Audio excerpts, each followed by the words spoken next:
राष्ट्र सर्वप्रथम राष्ट्र सर्वप्रथम राष्ट्र सर्वप्रथम राष्ट्र सर्वप्रथम। राजस्थान के मुख्यमंत्री भजनलाल शर्मा डिडवाना जिले के लाडून दौरे पर हैं, जहां उन्होंने जैन विश्व भारती परिसर में स्थित संपोषण भवन में आयोजित कार्यक्रम में प्रतिभाग किया। इस मौके पर उन्होंने सुधर्मा सभा प्रवचन स्थल की नींव रखकर शिलान्यास भी किया। इस दौरान कार्यक्रम को संबोधित करते हुए सीएम ने कहा कि इस पवित्र स्थल पर ऐसी विभूतियां विराजित हैं जो राजस्थान ही नहीं देश का भी गौरव बढ़ाती हैं। सीएम ने कहा कि जैन विश्व भारती जैन संस्कृति का पर्याय बन चुकी है। ये संस्था राजस्थान में विशिष्ट स्थान रखती है। वहीं सीएम ने बताया कि जैन विश्व भारती आचार्य तुलसी की परिकल्पना थी, जो आज राजस्थान ही नहीं बल्कि देश भर में ज्ञान, विज्ञान, ध्यान, योग, अध्यात्म, संस्कृति और शिक्षा का उजियारा फैला रहा है।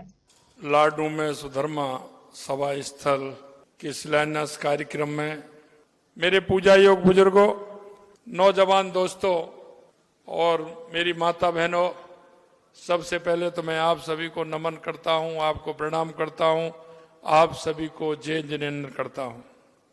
मेरे लिए सौभाग्य की बात है कि मुझे जैन विश्व भारती सुधर्मा सभा प्रवचन स्थल के निर्माण के शिलान्यास के अवसर पर मुझे बुलाया है।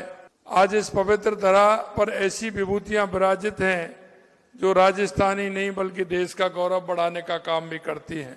मुझे यह जानकर भी हर्ष हो रहा है कि जैन विश्व भारती इस पवित्र स्थान पर आचार्य श्री महाश्रमण जी वर्ष 2026 में 1 वर्षीय योगक्षेम वर्ष के लिए प्रवास करेंगे।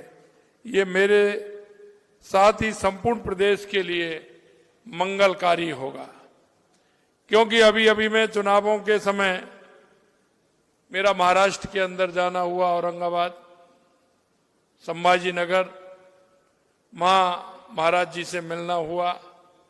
मैं निश्चित रूप से कह सकता हूं कि ऐसे हमारे महाश्रवण जी महाराज जी जिस तरह से उन्होंने देश के कल्याण के लिए, देश के लिए एक समाज में परिवर्तन लाने के लिए जो काम कर रहे हैं और अपने संदेश के द्वारा समाज को इंगित कर रहे हैं, निश्चित रूप से उनके आने से लाडनू नहीं पूरे राजस्थान में बहुत अच्छा कार्यक्रम उनका होगा। जैन विश्व भारती जैन संस्कृति का पर्याय बन चुकी है। ये संस्था राजस्थान में अपना एक विशिष्ट स्थान रखती है। अणुव्रत की स्थापना करने वाले आचार्य श्री तुलसी जी की कल्पना को साकार करता हुआ ये एक ऐसा संस्थान है जो अपने 7 सूत्रीय लक्ष्यों को प्राप्ति के लिए लगातार प्रगतिशील है। शिक्षा, साहित्य, साधना, शोध, संस्कृति, सेवा जैसे उद्देश्यों की प्राप्ति व मानव कल्याण की भावना इस संस्थान का मूल मंत्र है। आचार्य तुलसी जी की जन्मभूमि, आचार्य महाप्रज्ञ जी की कर्मभूमि लाडनू को आचार्य महाश्रवण जी ने 13 पंथ संघ की राजधानी की उपमा भी दी है, जो हम सभी प्रदेशवासियों के लिए गौरव की बात है। जैन विश्व भारती संस्कृति के संरक्षण का कार्य कर रही है।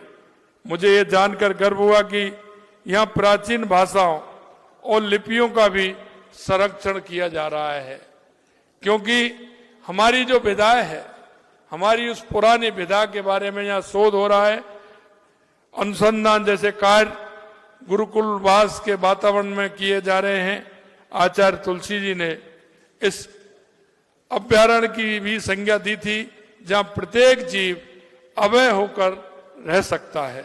जैन विश्व भारती ध्यान, योग, जैन विधा, राजस्थानी लिपि, प्राकृत भाषा आदि के क्षेत्र में अपनी विशिष्ट पहचान बनाए हुए है। ये इस प्रकार के अध्यापन के लिए समर्पित एकमात्र विश्वविद्यालय है। आचार्य तुलसी जी ने जैन विश्व भारती की कल्पना एक ऐसे परिसर के तौर पर की जहां नर्सरी से डीलिट तक की शिक्षा प्राप्त की जा सकती है। भारत एक समय शिक्षा का महान केंद्र था और आपने देखा होगा, पढ़ा भी होगा, दुनिया के अंदर हमारा भारत शिक्षा के केंद्रों के लिए भी और शिक्षा देने के लिए भी जाना जाता था।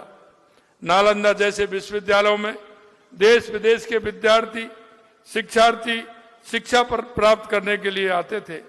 हमारे यशस्वी प्रधानमंत्री श्री नरेंद्र मोदी जी ने नालंदा विश्वविद्यालय को नया जीवन देकर पुरातन संस्कृति का वैभव बहाल करने का काम हमारे देश के यशस्वी प्रधानमंत्री जी ने किया है। जिस तरह से विश्वगुरु की कल्पना, हमारी संस्कृति की, हमारे विचारों की कल्पना पूरी दुनिया के अंदर है, वो विचार हमारे आगे बढ़े। निश्चित रूप से अगर हम ऐसा करेंगे तो हमारे महाराज तुलसी जी, मां श्रवण जी, इन सभी के प्रति हमारा भाव निश्चित रूप से बढ़ेगा और उनको बताए हुए रास्ते को हम आगे ले जा सकते हैं। आप सभी ने मुझे बुलाया, आप सभी ने मेरा मान और सम्मान किया, उसके लिए मैं आप सभी को बहुत बहुत धन्यवाद ज्ञापित करता हूं। जय जिनेन्द्र। राष्ट्र सर्वप्रथम, राष्ट्र सर्वप्रथम, राष्ट्र सर्वप्रथम, राष्ट्र सर्वप्रथम।